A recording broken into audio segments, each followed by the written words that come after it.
Let's start. चलो, आज का जो मैंने लेक्चर बनाया है ये चैप्टर इलेक्ट्रिसिटी पे बनाया है, क्लास 10th का चैप्टर इलेक्ट्रिसिटी। और ये लेक्चर सिर्फ और सिर्फ उन्हीं बच्चों के लिए है जिन्होंने पहले इलेक्ट्रिसिटी के नोट्स क्लियर कर चुके हैं और क्वेश्चंस भी एक बार दो बार कर चुके हैं। जो इसमें सिर्फ और सिर्फ रिवीजन चलेगा, कंप्लीट रिवीजन होगा, लेकिन वो उसी को समझ में आएगा जिसने पहले समझ रखा है। तो स्टार्ट करते हैं चैप्टर इलेक्ट्रिसिटी। सबसे पहले अच्छा एक कनेक्शन कर दो, स्टार्ट करते हैं। चलो ओके, सबसे पहले इस फोटो में ध्यान दो एक बार। सेकंड फोटो से पहले अच्छा इस फोटो पे पहले ध्यान दो। यहाँ पे क्या लिखा है, इलेक्ट्रिसिटी क्या होता है, व्हाट इज इलेक्ट्रिकल एनर्जी या इलेक्ट्रिसिटी क्या होता क्या है। तो बिना किसी बकवास के अपन शुरू करते हैं कि इलेक्ट्रिसिटी होता क्या है। कि कभी भी किसी कंडक्टर के अंदर इलेक्ट्रॉन्स अगर फ्लो कर रहे हैं, कभी भी किसी कंडक्टर के अंदर इलेक्ट्रॉन्स क्या कर रहे हैं, फ्लो कर रहे हैं। अगर इलेक्ट्रॉन्स फ्लो करे तो उनसे कोई एनर्जी मिलेगी जिसको क्या बोलते हैं, इलेक्ट्रिसिटी। और उस एनर्जी को यूज़ कर सकते हो आप, लाइट बल्ब चला सकते हो, अपने फ़ोन चार्ज कर सकते हो, टीवी चला सकते हो। वो एनर्जी को आप यूज़ कर सकते हो किसी भी तरीके से, उस एनर्जी को कन्वर्ट कर रहे हो आप किसी और फॉर्म के अंदर बस। तो इलेक्ट्रिसिटी क्या होता है, the movement of electrons in a conductor. और जरूरी नहीं इलेक्ट्रॉन्स हो, चार्जेस भी हो सकते हैं, आयंस भी हो सकते हैं, ये तुम हायर क्लास में पढ़ोगे कभी। तो इलेक्ट्रिसिटी होता क्या है, इलेक्ट्रॉन्स जब फ्लो करते हैं तो उनसे एक एनर्जी रेडिएट होगी जो आप यूज कर सकते हो किसी भी फॉर्म में कन्वर्ट करने के लिए, उसको बोलते हैं इलेक्ट्रिसिटी। अब ये चैप्टर जिन्होंने पढ़ रखा है तो उनको ये फोटो सबसे अच्छा लगेगा। इस फोटो में इस चैप्टर के जितने भी फॉर्मूले सारे लिख रखे हैं। सबसे पहले क्यू। अच्छा क्यू की बात करते हैं, क्यू होता क्या है। हाँ चलो इससे पहले एक क्वेश्चन पूछ लेता हूँ मैं तुमसे। इलेक्ट्रिसिटी क्या है ये डिस्कस हो चुका है। नेक्स्ट, इलेक्ट्रॉन्स पता है सबको क्या होता है, नेगेटिव चार्जेस। ठीक है, एटम के अंदर इलेक्ट्रॉन होते हैं जो आराम से निकल सकते हैं और ऐड भी हो सकते हैं। प्रोटॉन और न्यूट्रॉन कभी चेंज नहीं होते, तो नेगेटिव चार्ज होते हैं इलेक्ट्रॉन्स। अब मान लो किसी भी सरफेस की बात करता हूँ, जैसे ये पेन है मेरा, ठीक है, इसके ऊपर मैंने 1 2 3 4 10 10,000 20,000 बहुत सारे इलेक्ट्रॉन्स लगा दिए। बहुत सारे इलेक्ट्रॉन्स लगा दिए तो एक इलेक्ट्रॉन पे कुछ चार्ज होता है। चलो बताओ एक इलेक्ट्रॉन पे चार्ज कितना होता है। अगर तुमको क्वेश्चन का आंसर आता है और मैं जल्दी कर लूँ तो तुम पॉज करके हमेशा आंसर दो, लेकिन ठीक है ना। एक इलेक्ट्रॉन पे चार्ज कितना होता है, वेरी गुड, 1.6 इंटू 10 की पावर -19 कुलम। यहाँ से एक और चीज़ क्लियर हुई सर कि कुलम जो होती है वो होती है यूनिट किसकी, चार्ज की। तो एक इलेक्ट्रॉन पे चार्ज इतना होता है। और मैंने बोला इस पेन पे कितने इलेक्ट्रॉन्स लगाए थे अभी मैंने, 10,000 या 20,000। तो इस पेन पे टोटल चार्ज कितना हो जाएगा सर, मल्टीप्लाई कर लो। एक पे इतना है तो 20,000 इंटू ये कर दो, टोटल आ जाएगा तुम्हारे पास चार्ज। और उस चार्ज को डिनोट किया जाता है क्यू से। तो Q इक्वल टू क्या हो जाएगा अपने पास, नंबर ऑफ इलेक्ट्रॉन्स मल्टीप्लाई एक इलेक्ट्रॉन का चार्ज, ये टोटल चार्ज आ जाएगा। चार्ज क्या होता है, एक इलेक्ट्रॉन का चार्ज इनटू कितने इलेक्ट्रॉन्स किसी भी ऑब्जेक्ट के ऊपर है, इस टोटल चार्ज। और उसके बाद आते हैं अपन नेक्स्ट चीज पे, करंट। करंट सीखेंगे साथ साथ वोल्टेज भी सीख लेते हैं क्या होता है। रिविजन चल रहा है सर, ओके रिविजन है तो फटाफट चलेगा और पहले जिसके समझ चुके हैं वही पढ़ कर पाएंगे इसको। करंट क्या होता है। अब करंट क्या होता है, मान लो किसी भी अभी सर्किट अपन ने बनाया था जैसे ओके, सर्किट से इलेक्ट्रॉन्स फ्लो कर रहे हैं अपने पास। अगर मैं इस यहाँ पे टोल नाका लगा दूं, ये रोड है अपनी, यहाँ पे टोल टैक्स कलेक्ट करने वाला लगा दूं, और टोल टैक्स में मैं देखूं कि भाई 1 सेकंड में कितने इलेक्ट्रॉन्स गए यहाँ से। यहाँ पे मैं ऑब्जर्व कर रहा हूँ 1 सेकंड में कितने इलेक्ट्रॉन्स गए। तो जितने नंबर ऑफ इलेक्ट्रॉन्स पास होते हैं उसको बोलते हैं करंट। करंट क्या होता है, कितने इलेक्ट्रॉन्स पास हुए। ओके, और वोल्टेज क्या होता है सर, इसका मतलब वोल्टेज को कैसे डिफाइन करेंगे। करंट पास तो हो रहे, नंबर ऑफ इलेक्ट्रॉन्स पास हो रहे, पर वो इलेक्ट्रॉन्स जा रहे होंगे किसी स्पीड से जा रहे होंगे, किसी ना किसी फोर्स के कारण जा रहे होंगे। वो जो फोर्स है, वो जो ताकत है जो उसको धकेल रही है, वो उसको बोलते हैं वोल्टेज या पोटेंशियल डिफरेंस। तो वोल्टेज और पोटेंशियल डिफरेंस समझ में आ गया होगा अभी तक, और करंट समझ में आ गया। उसके साथ साथ इनके फॉर्मूले देख लेते। चलो सबसे पहला फॉर्मूला पता चल गया, Q इक्वल टू क्या होता है, NE। सेकेंड है I, करंट कितना आया, करंट कितना आएगा, कितना चार्ज भागा है मेरे यहाँ से, कितना चार्ज भागा है डिवाइड बाय टाइम, 1 सेकंड के अंदर कितना भागा है, वो होता है अपने पास करंट। अच्छा मेरा एक क्वेश्चन, अब करंट की यूनिट क्या होती है। ओके, करंट की यूनिट कैसे निकालेंगे सर, ऐसे निकालेंगे। यहाँ पे चार्ज कैसे होता है, कुलम में अपॉन टाइम, और कुलम पर टाइम को, कुलम पर सेकंड को क्या बोलते हैं अपने पास, एम्पियर। करंट की यूनिट सर होती है एम्पियर। तो I equal to Q upon T, और ऐसे ही क्यू भी निकाल सकते हो, Q equal to I into T होगा, यहाँ गलत लिखा है, Q equal to I into T. तो कभी तुमको करंट दे रखा हो, इन दो फॉर्मूले से बहुत सारे क्वेश्चंस बन सकते हैं। इन दो फॉर्मूले से क्वेश्चन कैसे बनेंगे, तीनों में से एक चीज अननोन होगी, बाकी दो दे रखी होगी, चार्ज करंट टाइम। कि तुम्हारे पास इतना, मान लो तुमको चार्ज पूछा है तो कैसे करेंगे कि 1.5 एम्पियर मेरा करंट है किसी कंडक्टर के अंदर, और वो 10 सेकंड तक फ्लो कर रहा है। तो बताओ कितना चार्ज फ्लो किया होगा, तो Q equal to I into T. ऐसे करके क्वेश्चन बन सकते हैं। नेक्स्ट अपना वोल्टेज की बात करते थे। वोल्टेज मतलब कितने धक्का दिया है, कितना धक्का दिया उसको। तो वोल्टेज जो है वो होती है एनर्जी से रिलेटेड या वर्क डन के रिलेटेड। तो वर्क डन कितना लगा मेरे को डिवाइड बाय कितने चार्ज को भगाने के लिए, W upon Q is voltage या पोटेंशियल डिफरेंस। कितना ताकत लगी, कितना वर्क डन लगा मेरे को फुल फिक्स टोटल चार्ज को भगाने के लिए या उसको धकेलने के लिए, this is known as voltage. तुमने ये इस वोल्टेज के बारे में बहुत सारा सुना भी होगा कि हाई वोल्टेज लाइन चलती है खंभों पे या डीपी पे, ट्रांसफॉर्मर्स में वगैरह में। तो हाई वोल्टेज क्या होगी, उसके अंदर इलेक्ट्रॉन्स को भगाने के लिए या चार्ज को भगाने के लिए बहुत ज़्यादा ताकत दी गई है, तो वो हाई वोल्टेज हो जाता है अपने पास। वोल्टेज क्या होता है, इस फॉर्मूले से भी बहुत सारे क्वेश्चन आएंगे। वर्क डन, चार्ज या वोल्टेज, एक एक चार्ज, करंट और टाइम। तो देख रहे हैं अपने पास फॉर्मूले, वर्क डन निकालना हो तो V इंटू क्यू कर देंगे अपन सिंपली। तो अभी तक अपन ने ये पढ़ लिया है, 4-5 चीजें क्लियर होना चाहिए। इलेक्ट्रिसिटी क्या होती है, इजी है, इलेक्ट्रॉन्स, चार्ज, करंट, वोल्टेज के फॉर्मूले, फॉर्मूला के साथ। अच्छा, वोल्टेज का यूनिट क्या होता है ये भी अपन देख लेते हैं हाथों हाथी। वोल्ट क्या होता है sir, work done. Work done क्या होता है, जूल। वर्क डन किसमें आता है हमेशा, जूल। और चार्ज होता है कुलम, जूल पर कुलम। और जूल पर कुलम को भी नया नाम दिया एक साइंटिस्ट के नाम पे, जिसका नाम क्या दिया आपने, वोल्ट। तो 1 वोल्ट की डेफिनेशन अगर लिखनी हो कैसे लिखेंगे, 1 जूल, 1 कुलम चार्ज को भगाने के लिए 1 जूल अगर एनर्जी लगे तो उसको क्या बोलेंगे, 1 वोल्ट। ऐसे ही 1 एम्पियर की डेफिनेशन पूछे तो क्या बोलोगे, सोचो, खुद सोचो, हमेशा पॉज करके सोचो भले। सर 1 एम्पियर की डेफिनेशन क्या होगी अपने पास, आई इक्वल टू क्या होता है, एम्पियर इक्वल टू क्या होता है, क्यू अपॉन टी। एक कुलम्ब चार्ज को 1 सेकंड में अगर भगा रहे, एक कुलम्ब चार्ज को अगर 1 सेकंड में भगा रहे हैं तो मेरे करंट की वैल्यू कितनी होगी हमेशा, 1 एम्पियर। ये होगी 1 एम्पियर की डेफिनेशन। तो ऐसे क्वेश्चंस बहुत सारे बनते हैं अपने पास 2-2 मार्क्स के अंदर। तो यहाँ तक अपन क्लियर कर चुके हैं। इसके बाद तुमको पता है ये ओम्स लॉ है, ये भी ओम्स लॉ से रिलेटेड है। ये सीरीज पैरेलल कनेक्शन के क्वेश्चंस है। ये हीट है, जूल्स लॉ ऑफ हीटिंग, ठीक है। और हीट अपॉन टाइम क्या हो जाता है अपने पास, पावर आ जाता है। तुम कहोगे एच और डब्ल्यू सर ये फर्क है ना, नहीं, ये भी जूल होता है, ये भी जूल होता है। ये एनर्जी देखो, ये तीनों एक ही है, H heat, V W work done, E energy, ओ पावर्स। पावर का फॉर्मूला निकालेंगे और एंड में अपन पावर का ये भी निकाल देंगे। ये सारा अपन देख लेंगे, यहाँ पे सारा नोटेशन दे रखे हैं, तुम इसको आराम से चेक कर सकते हो, वीडियो बैक लेके सारा नोट डाउन भी कर सकते हो इजीली। आगे बढ़ते चलो, अब देखते हैं नेक्स्ट क्या है। इलेक्ट्रिक सर्किट क्या होता है, उसके कंपोनेंट्स। ये एनसीईआरटी में एक बहुत बड़ी टेबल बन रखी है, तुमने देखी होगी, और वो मैं ऐड नहीं कर रहा हूँ, बहुत ईजी है वो। इलेक्ट्रिक सर्किट क्या होता है तुमको पता है, जिसके अंदर बहुत सारे कंपोनेंट होते हैं। एक रेजिस्टेंस हो सकता है, एक की हो सकती है, एक बैटरी जोड़ सकते हैं अपन, बैटरी से सारा फ्लो होता है अंदर।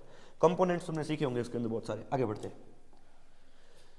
ओके। अच्छा हाँ, ये बताओ, इस डायग्राम से बताओ ये क्या चीज़ है।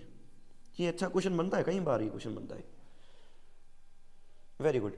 ये अपने पास है, इसको बोलते हैं एमीटर सर। एमीटर क्या काम आता है बेटा,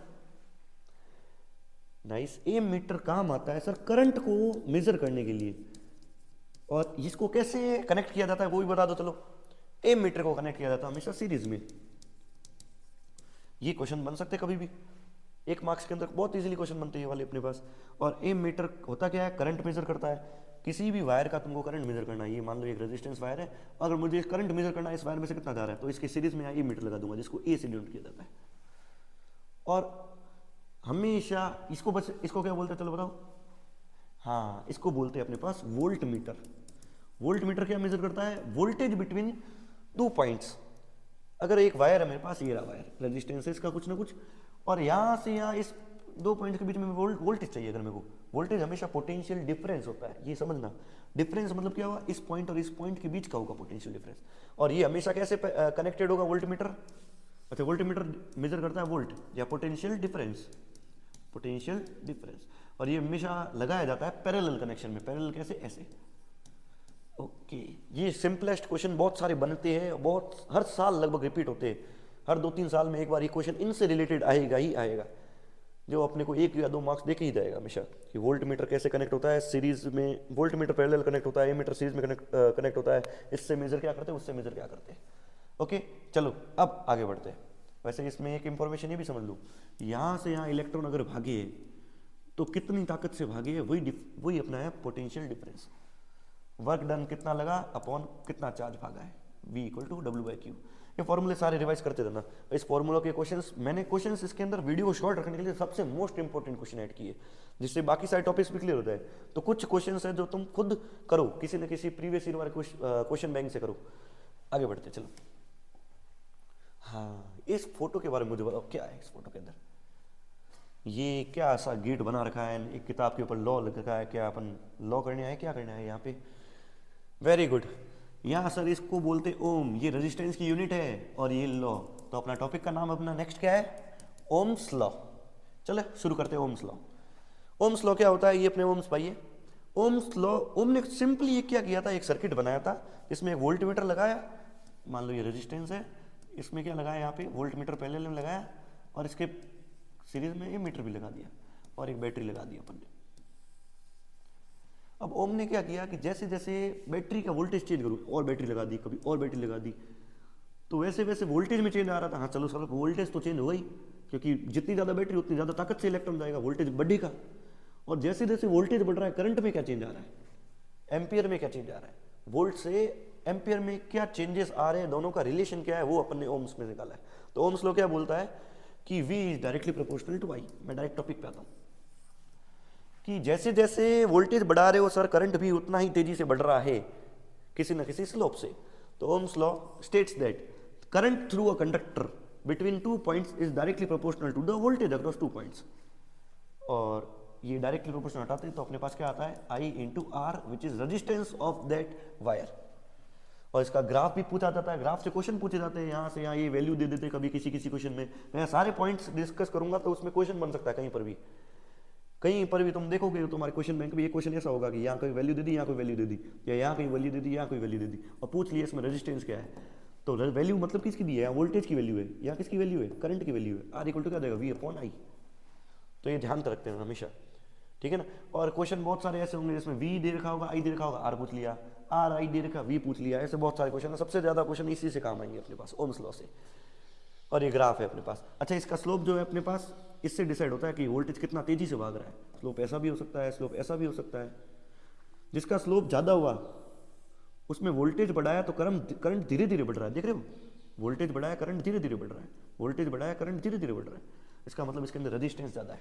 स्लोप ज्यादा, रेजिस्टेंस ज्यादा, स्लोप कम, रेजिस्टेंस कम। ये पॉइंट याद रखना है। कई हार्ड क्वेश्चन इससे बना सकते हैं कि इसमें कई सारी लाइंस बना सकता हूं मैं, ये हाई स्लोप, ये स्लो स्लोप, सब में भी डायरेक्टली प्रोपोर्शनल टू I है, बढ़ तो रहा है, पर किसी में तेजी से बढ़ रहा है, किसी में स्लोली बढ़ रहा है। ओके,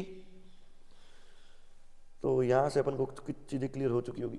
रेजिस्टेंस ज्यादा कहाँ, रेजिस्टेंस कम कहाँ होता है। नेक्स्ट, अब करते हैं एक क्वेश्चन, इंपॉर्टेंट क्वेश्चन पे आते हैं, ओम्स। रीड करते चलो क्वेश्चन।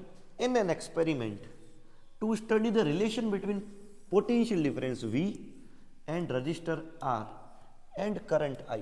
मतलब तुमको पता चल गया होगा, यहाँ ओम्स लॉ का क्वेश्चन है कि कोई एक्सपेरिमेंट किया किसी ने, वोल्टेज, करंट और रेजिस्टेंस ये सब चेक करने के लिए। एक स्टूडेंट है, रिकॉर्डेड द फॉलोइंग ऑब्जर्वेशन। क्या ऑब्जर्वेशन किया इसने, ये इस टेबल में यहाँ क्लियर नहीं दिख रहा हो तो ये पोटेंशियल डिफरेंस है, ये करंट है, वोल्ट में और एम्पियर में। अच्छा, तुमको यहाँ से एक और चीज बता दूं, वोल्ट और करंट को मेजर करने के लिए कभी कभी ऐसे लिख देते MA which is milliampere. अगर तुमको लिख रखा है कि 9 मिली एम्पियर, इसका मतलब है तुमको वहीं पे डायरेक्ट लिखना है। क्वेश्चन को सॉल्व करने से पहले सबसे पहले ये करो, 9 × 10⁻³ एम्पियर। एक होता है माइक्रो एम्पियर, क्योंकि एम्पियर 1 एम्पियर बहुत बड़ी यूनिट है, तो 9 माइक्रो क्या होता है, 10⁻6 एम्पियर। ओके, चलो आगे बढ़ते हैं, वापस क्वेश्चन पे आओ। पोटेंशियल डिफरेंस 1 था तो करंट 0.1 एम्पियर था। पोटेंशियल डिफरेंस 2.2 बढ़ाया, देखो वोल्टेज बढ़ा है तो करंट बढ़ना चाहिए, ओम्स लॉ ऐसा कहता है। देखो ये भी डबल हो गया, डबल हुआ, ट्रिपल हुआ, वो मैटर करता है वायर की प्रॉपर्टी पे कि सिल्वर हुआ तो बहुत जल्दी से भागेगा करंट, लेकिन दूसरा कोई वायर हुआ तो स्लोली भागेगा, लेकिन बड़ा जरूर है, डायरेक्टली प्रोपोर्शनल तो है। ये बढ़ा है तो ये भी बढ़ा, ये बढ़ा है और 3 हुआ, 4 हुआ, 5, 6 हो गया है ना, तो ये भी बढ़ना चाहिए। ये 0.6 हो गया, वापस कम हो गया, यहाँ पे गड़बड़ दिख रही है अपने को। तो गड़बड़ तो ऑब्जर्वेशन से पता चल गई है। क्वेश्चन क्या है वो पूछ लेते हैं। On examine the above observation the teacher asked the student to reject one set of reading. Teacher ने बोला एक रीडिंग इसकी गलत है तो रिजेक्ट करनी है आपको बेटा। आइडिया लग गया होगा आंसर क्या है। As the value are out of agreement with the rest, ठीक है। Which one of the following set of reading can be rejected, इसमें से रिजेक्ट किसको करे, और कैलकुलेट द मीन वैल्यू, ये बढ़िया है आगे part, calculate the mean value of resistance of the register based on remaining 4 set of reading. बाकी वाली जो रिजेक्ट करने के बाद 5 में से 4 बचेगी, उनसे रेजिस्टेंस निकालो, और रेजिस्टेंस मान लो अलग अलग आता है, कभी कभी सेम भी आता है और हल्का फुल्का फर्क आएगा। रेजिस्टेंस कैलकुलेट करने के बाद तुमको मीन वैल्यू निकालनी है हमेशा, वो अपने पास फाइनल रेजिस्टेंस की रीडिंग होगी। तो सॉल्व करें इसको, फटाफट सॉल्व करने के लिए मैंने सॉल्यूशन जोड़ दिया है, इसको एक्सप्लेन करते हैं डायरेक्ट। देखो ये क्वेश्चन था, ये आंसर है। The third reading V equal to 3 volt and current equal to 0.6 volt, ये वाली रीडिंग। ये सर गलत है, क्यों? करंट वोल्टेज बढ़ाया करंट बढ़ा, वोल्टेज बढ़ाया करंट बढ़ा, कम कैसे हो रहा है? इसका मतलब यहाँ पे कुछ गड़बड़ हुई थी एक्सपेरिमेंट करने के दौरान, वापस बढ़ रहा है। ये सब सही है, बाकी सारी ये रीडिंग को हटाना पड़ेगा आपको क्रॉस, ठीक है। Rejected as it has larger deviation, इसमें बहुत ज्यादा गैप आ गया अचानक, वोल्टेज बढ़ाने से करंट 0.6 हो गया from the rest of the reading. तो बाकी वाली सही है, बाकी वाली सही है, तो सबसे रेजिस्टेंस निकाल सकते हो। आर इक्वल टू क्या होता है अपने पास? रेजिस्टेंस इक्वल होता है voltage upon current. Very good. तो पहले में सॉल्व करेंगे, अपने पास करंट वोल्टेज अपॉन करंट करेंगे तो 10 ओम आ जाएगा। दूसरे को 11, ये और ये 4 आगे, इनका मीन निकालना तुमको आता है, मैथ्स में किया है तुमने। सबका add divide by 4 which is the mean resistance, जो क्वेश्चन में पूछा गया था। ओके चलो, अभी तक समझ में आ रहा है सारा का सारा? ये क्वेश्चन तुम्हारे पास रेजिस्टेंस, ये ओम्स लॉ से रिलेटेड क्वेश्चन था पूरा। ओके नेक्स्ट आगे बढ़ते हैं। अब नेक्स्ट स्लाइड क्या है अपने पास? ये इस क्वेश्चन को भी चलो देखते थे एक बार स्लोप से। एक बार मैं क्वेश्चन पूछ लेता हूँ इनसे। करंट, यहाँ वोल्टेज बढ़ रहा है, करंट बढ़ रहा है, एक ग्राफ ए लाइन है, एक ग्राफ बी लाइन है, दो वायर अलग अलग है मान लो। बता दो ए और बी में से रेजिस्टेंस किसका ज्यादा है, खुद बताओ। और वैसे क्वेश्चन पूछ क्या रहा है? V I graph of 2 wires are shown in the figure if both wire are of same length, दोनों की लेंथ सेम है, थिकनेस भी सेम है, which of the two is made material high resistivity किसकी है? अच्छा हाँ वही मैं पूछ रहा हूँ, सेम क्वेश्चन टाइप है। वो रो की वैल्यू पूछ रहा है, मैं आर की वैल्यू पूछ रहा हूँ, और आर ज्यादा होगा तो रो अपने आप ज्यादा होगा। तुमको फॉर्मूला यहाँ से याद होना चाहिए, आर इक्वल टू क्या होता है? Rho L upon A. Very good. ये टॉपिक अपने हाँ क्वेश्चन बाद में आना चाहिए था वैसे। चलो वापस कर देते, इसको सॉल्व कर लेते। अब आंसर क्या है? जितना ज्यादा स्लोप होगा वी आई ग्राफ का उतना ही ज्यादा रेजिस्टेंस होगा, ये लाइन लिखनी है बस। और तुमको एक्सप्लेन भी किया था मैंने ये थोड़ी देर पहले। देखो जैसे ही स्लोप ज्यादा होता है, ये स्लोप टेन थीटा बोलते थे जिसको तुम मैथ्स में, स्लोप ज्यादा होगा, स्लोप ज्यादा होगा तो देखो वोल्टेज की वैल्यू बढ़ी, करंट की वैल्यू धीमे धीमे बढ़ी, बहुत धीमे धीमे ना। जबकि इसके अंदर करंट बहुत भागे जा रहा है, यहाँ देखो फटाफट। तो करंट भागेगा कब? जब रेजिस्टेंस कम होगा। तो बी का रेजिस्टेंस कम है, ए का रेजिस्टेंस ज्यादा है, जिसमें स्लो चल रहा है अपना मामला। ओके लिखना क्या है अपने को? जितना स्लोप ज्यादा उतना रेजिस्टेंस ज्यादा, बात खत्म यहीं पे। ओके आगे बढ़ते।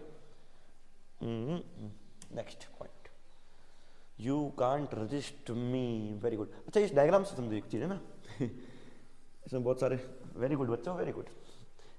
यू कांट रजिस्ट मी, ये रजिस्टर है। एक्चुअली रजिस्टर ऐसे होते हैं, तुमने है ना अगर कोई इलेक्ट्रिकल डिवाइस फोन्स वगैरह देखे होंगे तो रजिस्टर्स ऐसे होते हैं, जिनका 2 ओम 1 ओम 0.1 ओम बहुत सारे रेजिस्टेंस होते हैं ना। चलो इससे पता चल रहा है अपना नेक्स्ट टॉपिक क्या है? रेजिस्टेंस।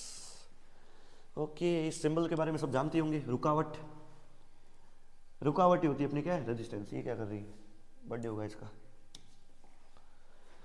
चलो आगे बढ़ते हैं। अब क्वेश्चन अपना ये है, on what factor the resistance of a conductor depends. Resistance किसी कंडक्टर का किन किन फैक्टर पर डिपेंड करता है? ये क्वेश्चन आता है कई बार एग्जाम्स में, तुम बताओ इसका answer. Okay very good. Length, area, okay okay सोचो, और टेम्परेचर, और चौथा है अपने पास मटेरियल जिससे ये बना है। ये देखो जैसे घर पे जो यूज होते हैं कॉपर वायर है, सस्ता लाते हो तो एल्यूमिनियम भी ला सकते हो तुम लोग, डिपेंड करता है। कॉपर की रेजिस्टेंस कम है, एल्यूमिनियम की ज़्यादा है, थोड़ा सस्ता इसलिए पड़ता है। सबसे ज़्यादा, चलो मुझे बता दो, सबसे कम रेजिस्टेंस किसका है मेटल्स के अंदर? वेरी गुड, सिल्वर, जिसका केमिकल सिंबल क्या होता है केमिस्ट्री में? Ag। Good. R equal to क्या होता है? Rho L upon A. यहाँ से ये पता चल रहा है रेजिस्टेंस डायरेक्टली प्रोपोर्शनल लेंथ, जितनी बड़ी वायर होगी रेजिस्टेंस ज़्यादा होगा। इनवर्सली प्रोपोर्शनल टू एरिया, जितना मोटा वायर होगा एरिया ज़्यादा होगा। एरिया का फॉर्मूला भी पता होना चाहिए, पाई आर स्क्वायर, पता है ना, सिलिंड्रिकल होते वायर सारे ज़्यादातर। एरिया जितना मोटा वायर होगा एरिया ज़्यादा होगा, इनवर्सली प्रोपोर्शनल है तो रेजिस्टेंस कम होगा। अच्छी बात है, जितना मोटा वायर उतना अच्छी बात है। रो ये कांस्टेंट होता है एक, ये डिपेंड करता है आपने कौन सा मटेरियल लिया है।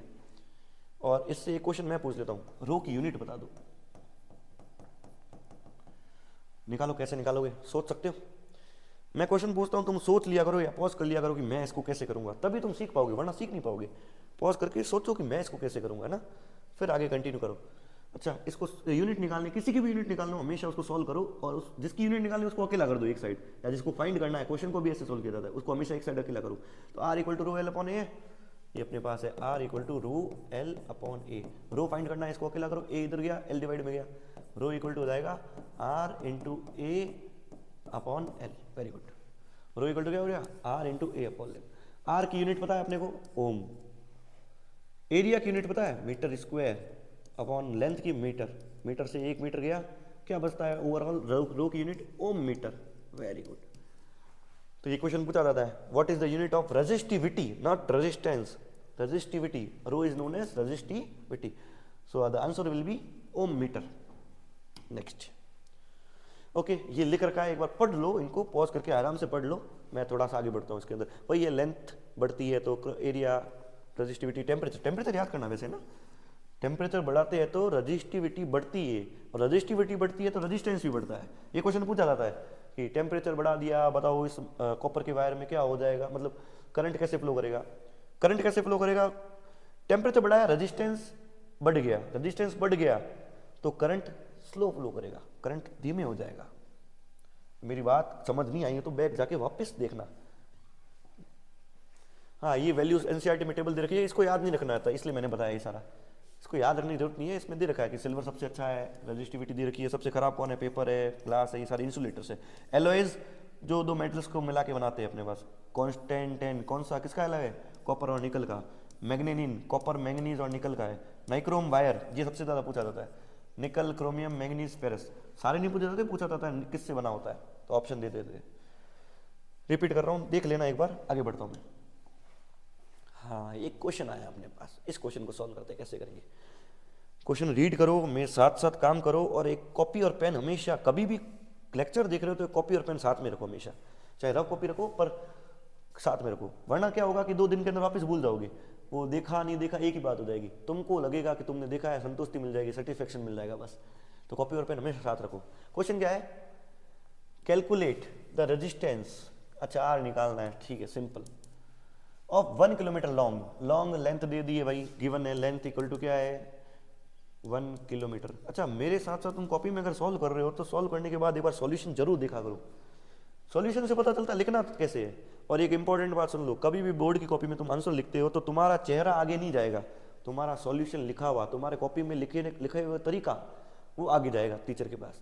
जितना अच्छे से लिखोगे, हाँ तुमको आता बहुत अच्छे से, यहाँ वाले टीचर, तुम्हारे स्कूल के टीचर जानते हैं, कोचिंग के टीचर जानते हैं, आगे वाले टीचर्स बोर्ड की कॉपी वाले नहीं जानते। लेंथ 1 किलोमीटर है, अच्छा कभी भी ऐसा दिखे ना, मैं यहीं पे इसको चेंज कर लेता हूँ, 1 किलोमीटर समझ नहीं आता अपने को, मीटर में ले आओ भाई, 1000 metre. Copper wire of radius 1 millimetre, radius दे रखी आर 1 mm। अब यहाँ पे भी अपने को समझ नहीं आता, अपन सीधा कर लेते हैं 1 10⁻³ मीटर, यहीं से लिख के इसी को आगे बढ़ाऊँ मैं।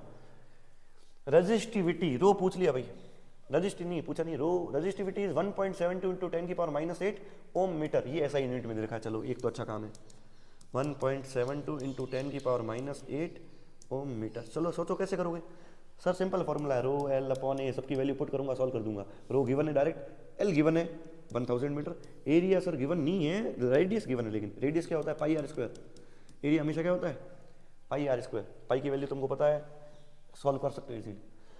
दूसरा क्वेश्चन भी समझ लेते हैं एक साथ साथ इसी के, फिर मैं सॉल्यूशन दोनों का दे दूंगा, तुम आराम से ऑब्जर्व करके उसको देख सकते हो। दूसरा क्वेश्चन है, draw schematic diagram of a circuit, एक सर्किट का तुमको डायग्राम बनाना है, ठीक है, सर्किट ड्रॉ करना है अपने गूगल में लाके, consist of a battery of 4 cells, 4 cells बनाने, बैटरी बहुत सारे सेल्स जोड़ के क्या बनती है बैटरी, यहाँ से ये कंसेप्ट और क्लियर होता है, एक सेल है ये, दूसरा, तीसरा, चौथा, और 4 सेल्स ऑफ 2 वोल्टेज, सबका वोल्टेज कितना है 2 वोल्ट, तो टोटल कितना हो जाएगा बेटा 8 volt. Very good. Connected to a key, एक की जोड़नी है इसके आगे, ये की होती है बंद चालू, देख तुमको पता ही है, an ammeter and 2 resistors of 2 ohm, 2 resistor है 2 ओम के, एक एम मीटर भी जोड़ना है, साथ जोड़ने, तो मैं एम मीटर एक बार साइड लिख देता हूँ, 2 रजिस्टर्स ले लेता हूँ, एक बार साइड में बना लेता हूँ ताकि भूल नहीं जाऊँ, और क्या क्या अपने पास सर्किट है टोटल, ठीक है। एंड 3 ओम, दो 2 ओम के, एक 3 ओम का भी है। ओके, एक 3 ओम का भी है। राइटिंग पे मत जाना, थोड़ा फास्ट कर रहे काम इसलिए। Respectively in series and a voltmeter to measure potential difference across 3 ohm. 3 ohm के अराउंड एक वोल्ट मीटर लगाया, बाकी सारे सीरीज में लगा रखे। तो सिंपल है, बाकी सारे सीरीज में कैसे लेंगे, 1 2 तीसरा, ठीक है। और एक वोल्ट मीटर लगाया 3 ओम के अराउंड, ये 3 ओम वाला है, ये 2 ओम वाला है, ये 2 ओम वाला है। वोल्ट मीटर सिर्फ इसकी वोल्टेज रीडिंग करनी है मेरे को, तो यहाँ वोल्ट मीटर इसके पैरेलल में लगता है। ए मीटर भूल गए, सॉरी, ए मीटर यहाँ लगाओ सीरीज के अंदर। सिंपल सा क्वेश्चन है, और कभी भी क्वेश्चन दे रखा हो तुम रुक के खुद सॉल्व किया करो एक बार। सॉल्यूशन मैं यहाँ दे देता हूँ, चलो देखो ऐसा कुछ सॉल्यूशन होगा। ये सेकंड क्वेश्चन का है, ये फर्स्ट क्वेश्चन का है अपने पास। यहाँ पे 2 ओम वाला एक दे रखा है, यहाँ मिस प्रिंट गायब हो चुका है ना, 2 ओम वाले दोगे। एमीटर यहाँ लगा रखा है, बैटरी टोटल 8 वोल्ट हो गया है यहाँ पे। और पिछले क्वेश्चन का आंसर यहाँ दे रखा है, देखो R = ρl/a कैसे सॉल्व किया, किस तरह से लिखा है बेटा, ये ध्यान रखना है ना। इसमें मिसिंग है काफ़ी सारी चीज़ें, वो मैंने ढंग से लिखी थी। लेंथ गिवन लिखते हैं पहले, लेंथ, फिर तुम्हारे पास वो रेडियस, जो गिवन है सारे लिखेंगे, रो। आगे बढ़ते हैं, चलो लिखने का तरीका तुमको समझ में आ ही गया होगा पिछली वाली क्लासेस से। नेक्स्ट, हाँ ये क्वेश्चन जो है इसमें बच्चों को बहुत ज़्यादा डाउट भी होते हैं। मैं इस टाइप का एक क्वेश्चन करा रहा हूँ, और ऐसे क्वेश्चन कर सकते हो आराम से। क्वेश्चन क्या होते हैं कि एक वायर ले लिया, उसको डबल कर दिया, लेंथ ट्रिपल कर दिया, एरिया छोटा कर दिया, लेंथ आधी कर दी, कुछ भी कर दिया उसके साथ। तो पहले से रजिस्टेंस पे क्या फ़र्क पड़ा, पहले R1 था, अब R2 है मान लो, तो R1 और R2 में क्या फ़र्क पड़ा। तो कभी भी फर्क निकालना है ना तुमको, तो R1 निकाल दो, R2 निकाल को, दोनों को डिवाइड कर दो, रेशियो पता चल जाएगा। R2/R1 4 आया तो 4 टाइम्स हो गया, 1/4 आया तो 4 गुना, वो क्वार्टर कम हो गया उसका। तो इसको कैसे सॉल्व करते देखते चलो। द फिगर शोन बिलो, ठीक है। इसमें 3 अपने पास वायर दे रखे हैं, एक एरिया A वाला, L वाला, दूसरे में 2L लेंथ है, एरिया आधा कर दिया उसका, और फिर बोला L/2 लेंथ आधी कर दी है, और एरिया डबल कर दिया है। 3 वायर अपने पास। वैसे एक ही वायर था, इसको अपन ने क्या यहाँ पे इसको चपटा करके एरिया आधा करके लेंथ डबल कर दी यहाँ पे, और उस वाले वायर में क्या किया अपन ने, आधा कर दिया इसको और इसको मोटा कर दिया। क्या हो गया, लेंथ आधी होगी, एरिया 2A हो गया है। अच्छा, मैं जनरली क्वेश्चन पूछूं इससे, एक देख के बताओ सिर्फ और सिर्फ कि सबसे अच्छे से करंट किस में फ्लो होगा, करंट सबसे फास्ट किस में फ्लो हो जाएगा इन तीनों में से। सोचो, देख के बताना चाहिए, तो इसको सॉल्व करने की जरूरत नहीं है। और इसका हिंट ऐसा है, करंट उसमें सबसे फास्ट फ्लो होगा जिसमें रेजिस्टेंस सबसे कम है। और रेजिस्टेंस कम कैसे होता है वो तुम सोच सकते हो, वेरी गुड। रेजिस्टेंस कम क्या है, जिसका एरिया ज़्यादा है, एरिया ज़्यादा रेजिस्टेंस कम।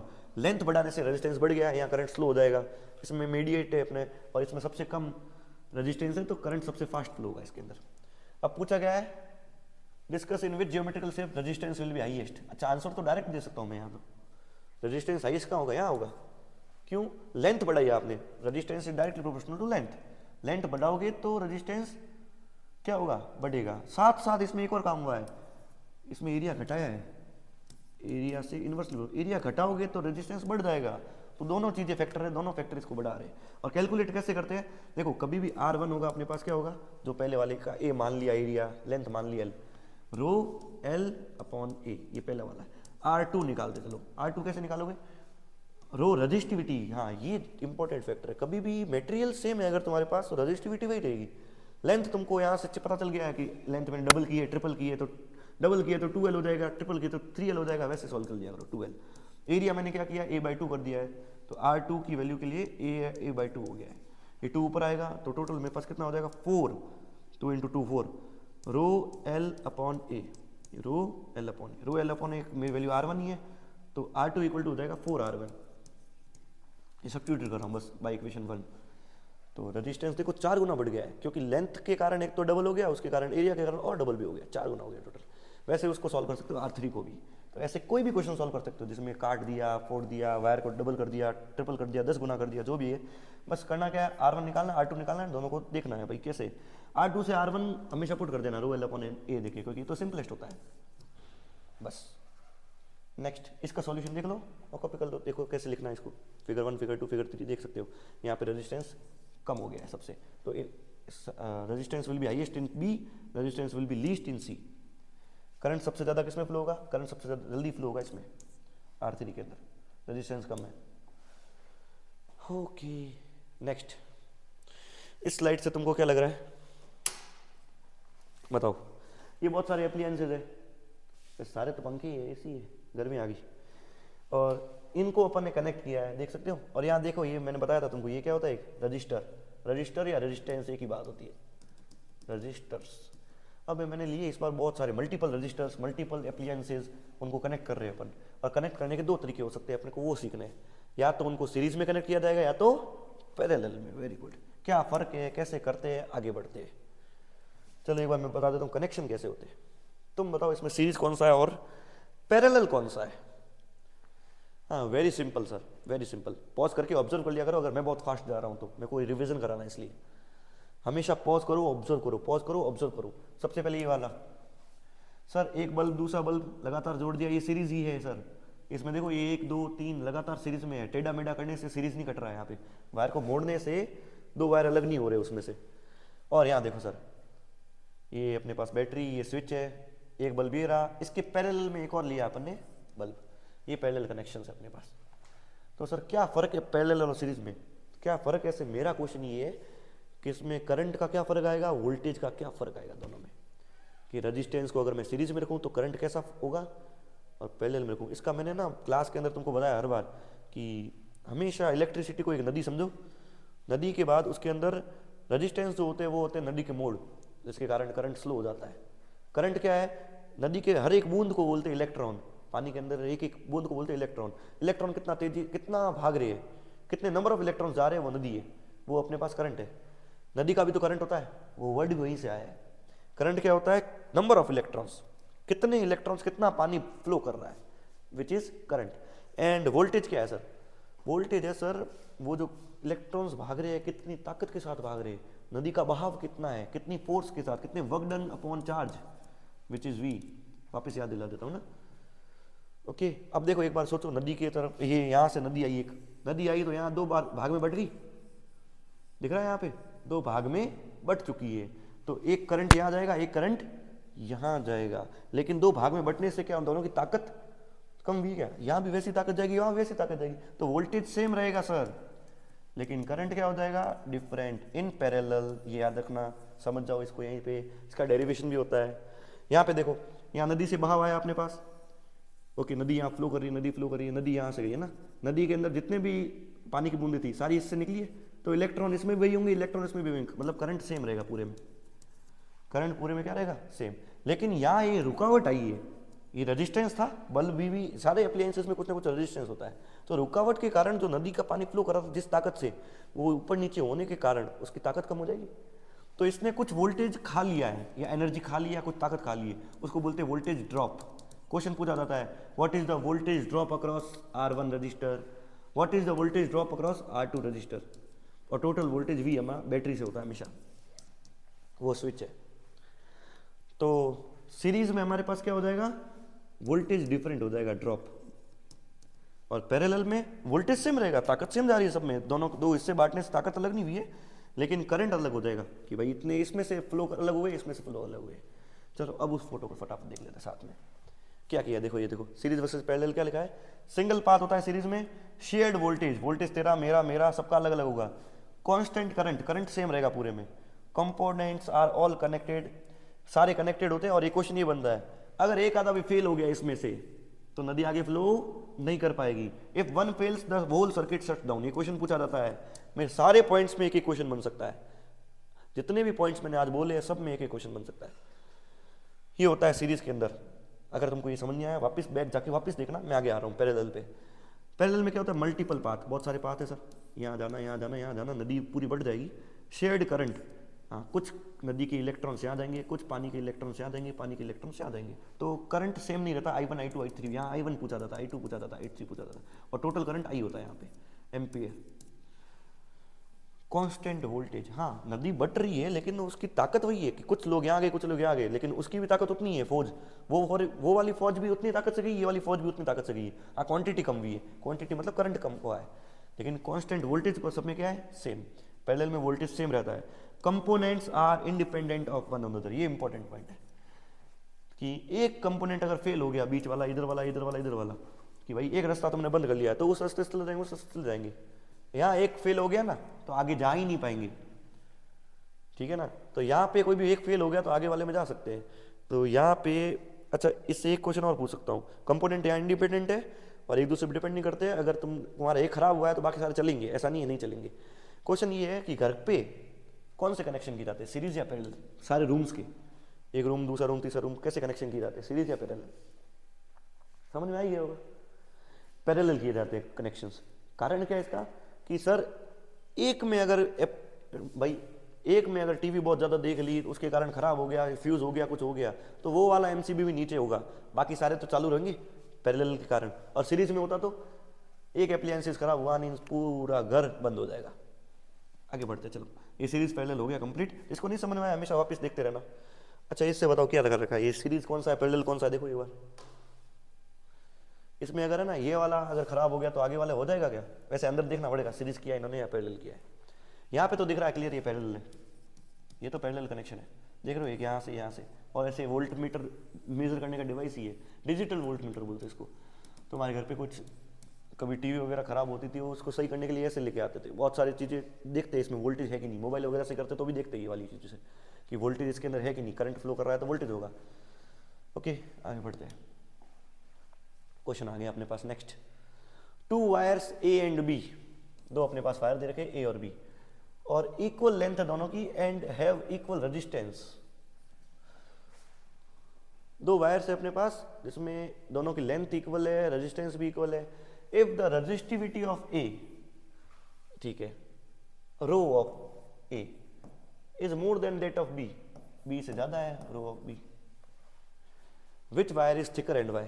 अब बोल रहा है दो वायर है जिसकी रेजिस्टेंस सेम है, मतलब आर सेम आ रहा है, R1 आर ए बराबर आर बी है, सर रेजिस्टेंस सेम है, लेंथ इक्वल है, रेजिस्टिविटी में फर्क है, मतलब एरिया में भी फर्क होगा तभी तो रेजिस्टेंस सेम आ रहा है।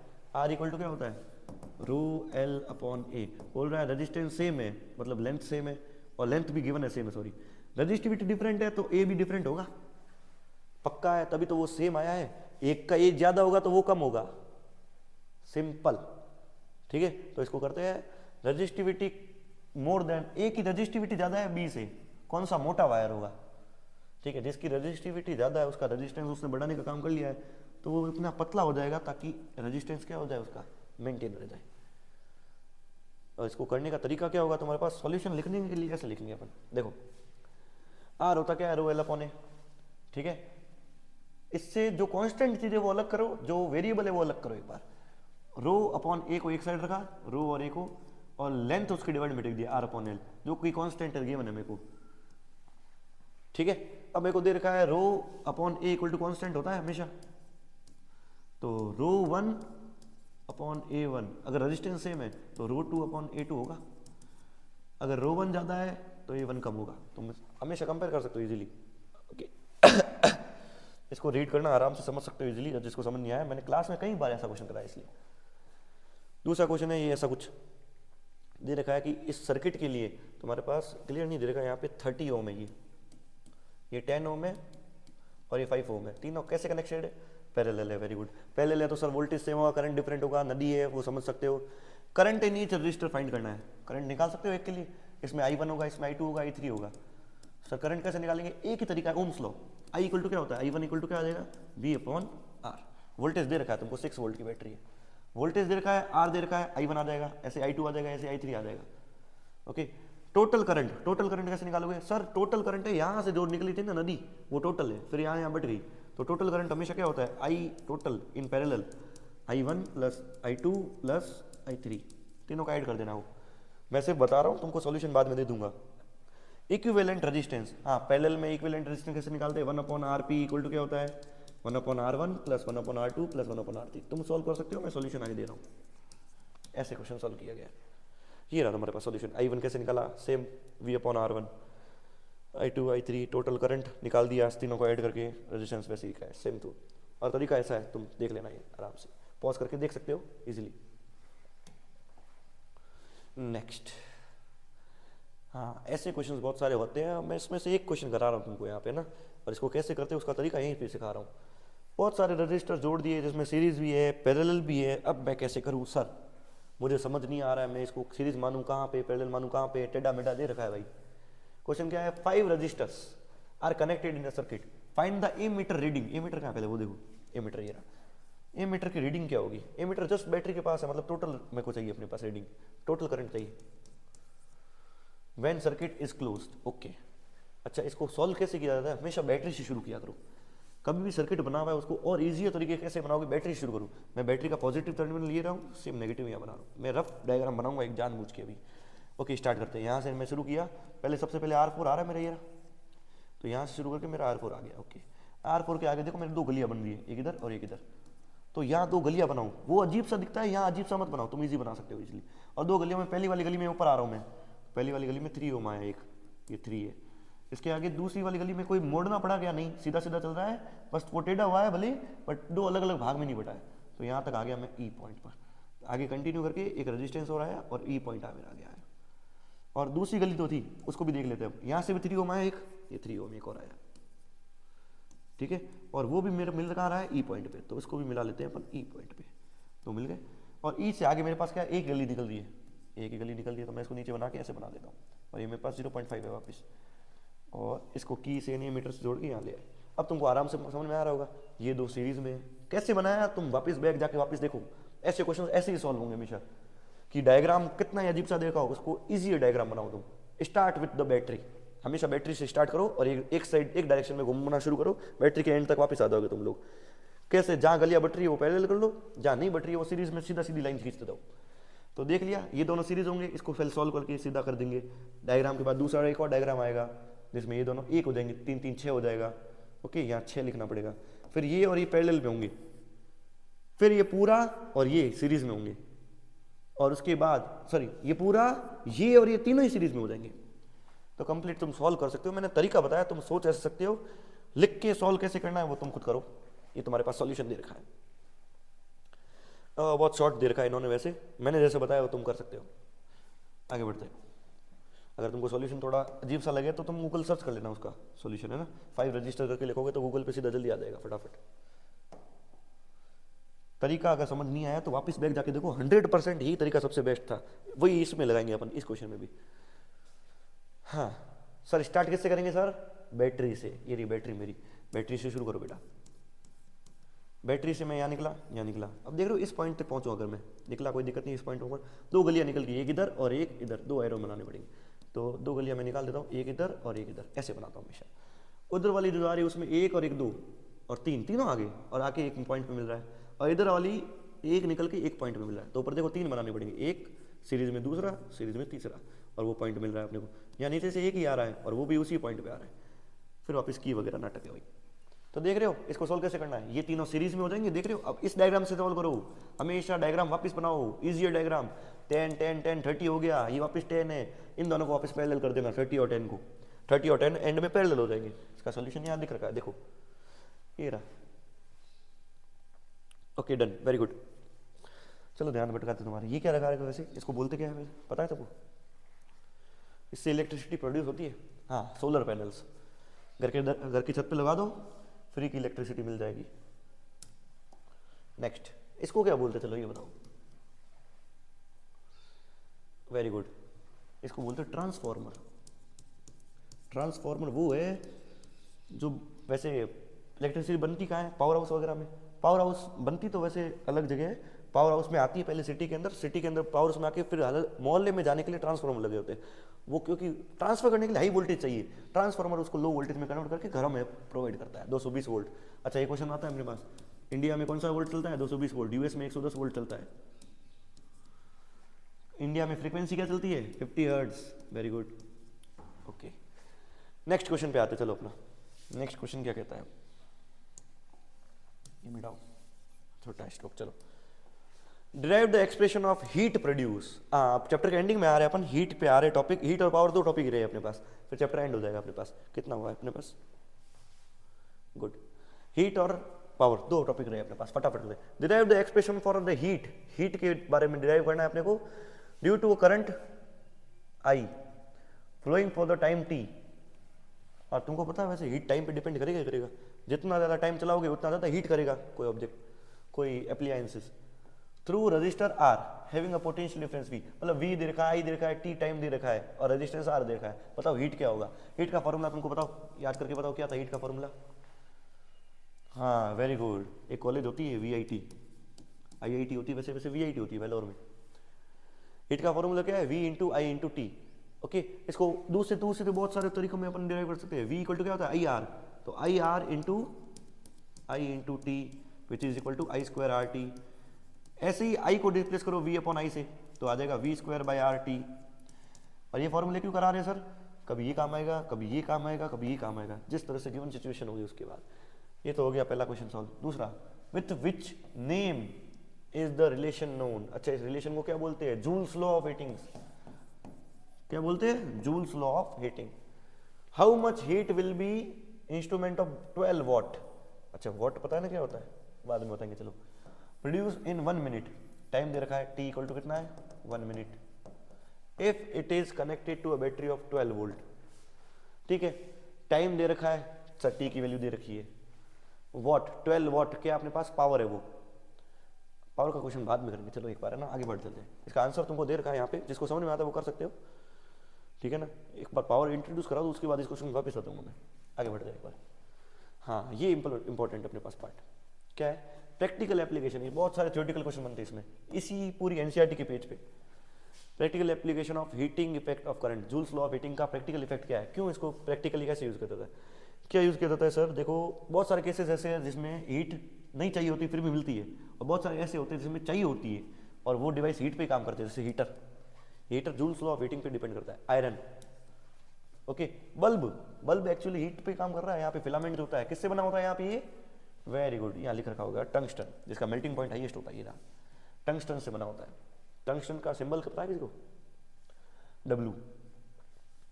ओके, बहुत सारे डिवाइसेज हैं, iron, toaster, oven, kettle, electric heater, ये सारे डिवाइसेज हैं जो अपने पास जूल्स लॉ ऑफ हीटिंग पे करते हैं काम। The filament should be thermally isolated. हाँ ठीक है, हो गया ये सारा। हाँ, ये क्वेश्चन पूछा जाता है। जो बल्ब है वो ठीक है, फिलामेंट तो उससे बना है टंगस्टन से, बाकी जो बल्ब है वो किससे बना है? अंदर क्या है? एयर है? नहीं, अंदर है नाइट्रोजन है, आर्गन गैस, क्योंकि इतना टेम्परेचर प्रोड्यूस हो जाता है कि एक इनर्ट गैस चाहिए जो रिएक्टिव ना करे, इनएक्टिव गैस चाहिए। वरना एयर होगी तो उसमें ऑक्सीजन है तो वो बहुत जल्दी रिएक्ट कर लेती है, इतने टेम्परेचर पर बहुत जल्दी कर लेगी, ठीक है ना। तो कौन सी गैसेज होती है? Nitrogen and argon. ये भी एमसीक्यू में पूछा जाता है कई बार। Most of the power consumed by filament appears as heat, लेकिन कुछ इसका पार्ट, ज्यादातर इसका हीट में जाता है, कुछ पार्ट लाइट में जाता है, और वो कुछ पार्ट अपन यूज करते हैं बल्ब का। ओके, और सबसे इंपॉर्टेंट जो जूल्स लॉ ऑफ हीटिंग का क्वेश्चन बनता है वो बनता है फ्यूज। पुराने जमाने की फ्यूज ये रहे, नए जमाने का फ्यूज एमसीबी होता है। फ्यूज क्या होता है? इसमें एक बहुत पतला सा वायर लगा होता है ना, हर रूम का एक फ्यूज लगा होता है, जिसको घोड़ा बोलते थे, ऐसे कुछ है ना। अभी भी ऐसे भी फ्यूज बनते हैं बहुत सारे छोटे छोटे डिवाइसेज में। इन्वर्टर में तुम देखोगे तो ऐसा फ्यूज होता है, एक बार फ्यूज चला जाता है मतलब इन्वर्टर में ही खराब हो जाता है। ओके, देखो इसमें देख रहे हो कुछ स्विच ऊपर है, कुछ स्विच नीचे है। नीचे क्यों हुआ है? वहाँ टीवी कोई ज़्यादा दिख रहा है, अपने आप नीचे हो गया वो, मतलब हाँ वो हीटिंग से वो खराब हो चुका है, इस कारण वो फटाफट नीचे हो जाता है। और पुराने फ्यूज कैसे काम करते थे उसके क्वेश्चन बनता है अपने पास कि भाई किसी घर के अंदर, किसी रूम के अंदर मान लो कोई शॉर्ट हो गया है, तो उस रूम का जो फ्यूज है, इसके अंदर एक वायर होता है, बहुत पतला होता है, इसका मेल्टिंग पॉइंट बहुत कम होता है, तो अचानक वोल्टेज अगर ज़्यादा आती है तो वायर मेल्ट हो जाता है हीटिंग के कारण, जिससे मेल्ट होने से सर्किट ओपन हो जाएगा। ओपन मतलब कट जाएगा, वायर कट गया है तो तुम्हारे आगे करंट फ्लो नहीं करेगा, वहीं पे अपन को प्रोटेक्ट कर लेता है हाई वोल्टेज से कभी भी। ये तुम रीड कर सकते हो, if the current larger than specified value flows through the circuit, the temperature of the fuse wire increases, this melt the fuse wire and breaks the circuit. ये लाइन इंपॉर्टेंट है बस, गुड। कर सकते हो, अलग अलग फ्यूज आते हैं तुम्हारे पास, 1 एम्पियर 2 एम्पियर, अलग अलग करंट के हिसाब से, और 220 वोल्ट फिक्स होता है अपने पास। जैसा तुमको यूज करना है वैसा फ्यूज मिलता है दुनिया में। ओके, ये होता है डैम, हाइड्रोलिक एनर्जी। डैम के अंदर टर्बाइन होती है, घूमती है, उससे भी इलेक्ट्रिसिटी बनती है। ये तारक मेहता वाला। आगे बढ़ते हैं, व्हाट्सएप। हाँ, इससे बताओ कौन सा टॉपिक अपने आने वाला है? पावर की यूनिट होती है वॉट्स, और पावर क्या होता है सर? वो छोड़ो, क्वेश्चन का आंसर बताओ, मैंने गलती कर दी यहाँ पे। The rate at which energy is delivered by a current is determined by, भाई एक करंट चल रहा है, बहुत तेजी से चल रहा है, कहीं ज्यादा तेजी से चल रहा होगा, क्या बोलते हैं उस टर्म को जिससे करंट रेट से प्रोवाइड, जैसे बहुत बड़े बड़े टावर होते हैं ना, इसमें करंट बहुत हाई होता है, है ना। तो करंट कितना तेजी से एनर्जी मिल रही है, कितना तेजी से मतलब जब जब तुम्हारे पास रेट की बात होती है तब तब टाइम आता है डिवाइड में, स्पीड होती है तुम्हारे पास डिस्टेंस अपॉन टाइम, वैसे यहाँ भी रेट है तो अपॉन टाइम आएगा, और किसके अपॉन में, एनर्जी के अपॉन में टाइम। एनर्जी की यूनिट होती है जूल, और तुम कहोगे सर हीट की यूनिट भी क्या होती है, जूल, तो हीट अपॉन टाइम ही होगा वैसे भी, और वो फॉर्मूला आएगा अपने पास पावर। पावर बोलता है कि कितनी हीट या कितनी एनर्जी तुमने प्रोवाइड की है, the rate at which energy is delivered, rate मतलब अपॉन में टाइम। ओके, तो इसका सॉल्यूशन सुन लेते हैं अपन। The rate of consumption of electrical energy in any electrical appliances is called electrical power. जिस रेट से वो कंजप्शन कर रहा है उसको बोलते हैं पावर उसकी। किसी की पावर ज़्यादा है मतलब वो ज़्यादा कंजप्शन कर रहा है, कम टाइम में ज़्यादा खा रहा है, जैसे तुम्हारे पानी की मोटर वगैरह होती है उसका पावर ज़्यादा होता है, हॉर्स पावर में आती है कई कई चीज़ें। तो हॉर्स पावर मतलब 746 वॉट, 1 हॉर्स पावर कितना होता है, 746 वॉट। लिख लेता हूँ, 1 हॉर्स पावर इक्वल टू कितना होता है, एच स्मॉल होता है 746 वॉट, और 1 किलो वॉट आवर भी होता है, अपन उसको भी करेंगे। Hence the rate at which energy is delivered is called power. ठीक है, पावर क्या होता है समझ में आ गया अपने को, अब आगे बढ़ते हैं इसको।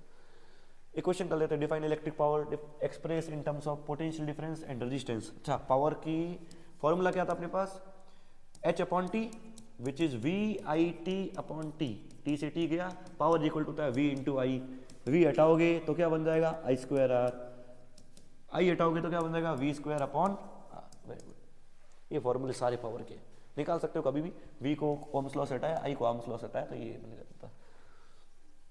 एक क्वेश्चन देखा है इलेक्ट्रिकल फ्यूज के बारे में, ये इंपॉर्टेंट है। इज रेटेड 2 एम्पियर, एक फ्यूज है जिसके ऊपर लिखा है 2 एम्पियर है, मतलब 2 एम्पियर के बाद वो क्या हो जाएगा, ब्रेकआउट हो जाएगा। Very good, what is the mean by statement, हाँ तुम समझ सकते हो, आंसर में देख लेना कैसे लिखना है इंग्लिश में। An electric iron of 1 kilowatt is operate, 1 kilowatt, kilowatt मतलब समझ हो, सी पार्ट कर रहे हैं अपन अब सीधा, हाँ पावर दे रखी है इसकी 1 × 10 की पावर 3 किलो मतलब 10 की power 3 watt, is operated 220 volt, voltage दे रखा है 220 volt. Find which of the following fuses, कौन सा फ्यूज है 1 एम्पियर 3 एम्पियर 5 एम्पियर जो इसमें लगा सकता हूं मैं, हाँ ये अच्छा क्वेश्चन है।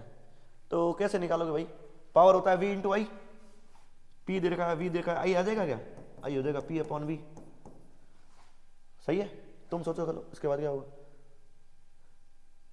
मान लो आई की वैल्यू आती 4 एम्पियर, तो कौन सा फ्यूज यूज कर सकते हो, 5 वाला नहीं कर सकते मतलब है ना, 5 वाला नहीं कर सकते क्योंकि 5 वाला एम्पियर वाला अपन फ्यूज यूज करेंगे कोई मतलब नहीं ना उसका, फिर चल जाएगा। तो आंसर क्या है अपने पास, ओह सॉरी माय मिस्टेक, यहाँ पे करंट का आंसर है यहाँ पे 4.54 एम्पियर, और अच्छा हाँ सॉरी उल्टा बोल दिया था जस्ट कि 5, अच्छा 4 एम्पियर का आंसर आता है मान लो, तो 3 और 1 वाला यूज नहीं करना है क्योंकि उसका एप्लियंसेस के अंदर जो आ रहा है करंट कितना आ रहा है 4, इसको रिक्वायरमेंट है, पावर से अपन ने देख लिया, और 1 वाला यूज किया तो वो पहली ब्रेक हो जाएगा, 3 वाला यूज किया पहली ब्रेक हो जाएगा, 5 वाला यूज करेंगे ताकि इससे ज़्यादा नहीं जा पाए, क्योंकि 4.54 आंसर है तो कौन सा यूज करना है अपने को, 5 एम्पियर वाला फ्यूज यूज करना है।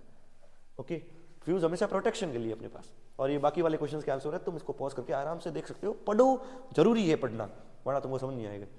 इसके बाद एक क्वेश्चन जो छोड़ा है उसका भी आंसर करेंगे अपन, पॉज करो और पढ़ो, जरूर पढ़ो इसको, एक बार रीड मारना जरूर। मैं पिछला एक क्वेश्चन ले आता हूँ अब जो अपन ने छोड़ा है पावर के लिए, लास्ट क्वेश्चन है अपना, मैं भी एक और देख लेंगे वो भी, हाँ यही था क्या, हाँ यही था, क्या बोला था, how much heat will be an instrument of 12 what. अब पावर से अब हमने आगे वाट क्या होता है, पावर दे रखा है तुमको कितना 12 वॉट, मतलब V इंटू आई दे रखा है ना, इन 1 मिनट टाइम दे दिया, V into I into T heat हो जाता है, सिंपल हो गया question solve. V into I into T होता है अपने पास power into time equal to क्या होता है हीट, और हीट ही पूछी इस क्वेश्चन के अंदर, ठीक है। H इक्वल टू क्या हो जाएगा P इंटू टाइम, खत्म, टाइम सेकेंड्स में लेना, 1 मिनट को हमेशा, डन। चलो इसके आगे वाला पार्ट करते हैं फटाफट, क्या था जल्दी चलो, व्हाट्सएप हो गया, ये हो गया, ये भी हो गया 5 एम्पियर वाला, ठीक है। अभी ये एनसीईआरटी के एक्सट्रैक्ट लिखा है अपन ने, देखो 1 वॉट क्या होता है, 1 volt into 1 ampere, 1 volt ampere ये यूनिट है। क्वेश्चन पूछा है what is the definition of 1 what, जब 1 वोल्ट 1 एम्पियर चलता है वो लिख देंगे ना, वॉट स्मॉल यूनिट है ना 1 वॉट, तो इसको बहुत बड़े यूनिट में कैसे निकाल सकते हैं अपन, कि जब मैं 1 वॉट, सॉरी 1 नहीं 1000 वॉट 1 घंटे के लिए यूज करूंगा, ठीक है ना, तो इलेक्ट्रिकल एनर्जी कितनी यूज होगी, वो अपने पास होगा 1 वाट आवर। तो 1 वाट आवर क्या होता है, is the energy consume when 1 watt of power is use for 1 hour. ठीक है, 1 वाट मैंने कितनी की यूज की है, 1 घंटे के लिए। ठीक है, तो अपने पास 1000 इंटू 3600 सेकेंड, 3.6 इंटू 10 की पावर 6 जूल आता है आंसर हीट के लिए या एनर्जी के लिए। कितनी एनर्जी निकाली, 1 किलोवाट आवर में कितनी एनर्जी होती है, क्वेश्चन ऐसा आएगा अगर, हाँ सॉरी वापस रिपीट करता हूँ सारा। 1 किलोवाट आवर में कितनी एनर्जी होती, 1 किलोवाट आवर में टोटल कितनी एनर्जी है, तो किलोवाट, किलोवाट समझ में आता है, 1 इंटू 1000 वॉट। ठीक है, आवर मतलब 3600 सेकेंड्स, इससे तुमको टोटल एनर्जी मिल जाएगी जूल के अंदर। क्वेश्चन ऐसा आता है 1 किलोवाट आवर में कितनी एनर्जी होती है, तो मल्टीप्लाई कर लेंगे किलो को, वॉट को और आर को। नेक्स्ट, एक मिसलेनियस क्वेश्चन ऐड भी किया मैंने कि भाई सबको सारे टॉपिक्स को मिक्स करके एक क्वेश्चन बनाया गया हमें। क्या दे रखा है यहाँ पे, B1 B2 B3 तीन बल्ब है जो पैरेलल में लगे हैं और एक बैटरी है जिसका 4.5 वोल्ट वोल्टेज है। B1 B2 B3 तीन बल्ब है। पहला क्वेश्चन तो आंसर देना, what will happen to the glow of the two bulb if B3 get fuse. B3 को अगर फ्यूज कर देते हैं, फ्यूज मतलब इसका वो सर्किट ब्रेक हो गया, तो बाकी वालों के लिए क्या होगा कि इनका ग्लो कम होगा, ज्यादा होगा, नहीं होगा। आंसर सोचो, पॉज करो और सोचो। वेरी गुड, सही आंसर ये है कि इनके कोई फर्क नहीं पड़ेगा सर, पैरेलल है। वो नदी वाला कंसेप्ट सेम, पिछले पार्ट में जाके देख सकते हो। If the voltage of each bulb, हर किसी बल्ब का वोट दे रखा है, पावर दे रखी है 1.5 watt. How much reading will the ammeter show when all 3 bulb glow simultaneously. Ammeter यहां लगा है ना, तो टोटल करंट चाहिए। ठीक है ना, A1 A2 A3 ये रहे, तो सबका करंट निकाल सकते हो। I इक्वल टू क्या होता है, V/R। ठीक है ना, और R दे रखा है सबका। ओके, तो इसको कैसे सॉल्व करना तुम खुद देख सकते हो। Find the total resistance, total वो पैरेलल वाला लगाना है, RP equal to 1/R1 1/R2 1/R3। Solution ये रहा, तुम खुद सॉल्व कर दो इसको, समझ में सारा आ जाएगा। I1 कैसे निकाला था सर, हाँ I1 कैसे निकाला, पावर होता है V इंटू आई। हाँ वैसे इस क्वेश्चन में ये ध्यान दे सकते हो, इस क्वेश्चन के अंदर तुमको यहाँ वोल्टेज जो है नहीं दे रखा डायरेक्टली, पर डायरेक्टली नहीं इनडायरेक्टली देखा, V इंटू आई होता है, पावर इक्वल टू क्या होता है, V इंटू आई। तो अगर मेरे को I1 निकालना है तो पावर को डिवाइड कर लूंगा किससे, वोल्टेज से, क्योंकि पावर पूरे में क्या होती है, सेम। वोल्टेज दे रखा है बैटरी का 4.5 वोल्ट, I2 निकालना है, I3 निकालना है, ऐसे करके पूरा क्वेश्चन सॉल्व करना है। डन। इसके बाद अगला क्वेश्चन। Okay, lecture completed. ये था इलेक्ट्रिसिटी का रिवीजन।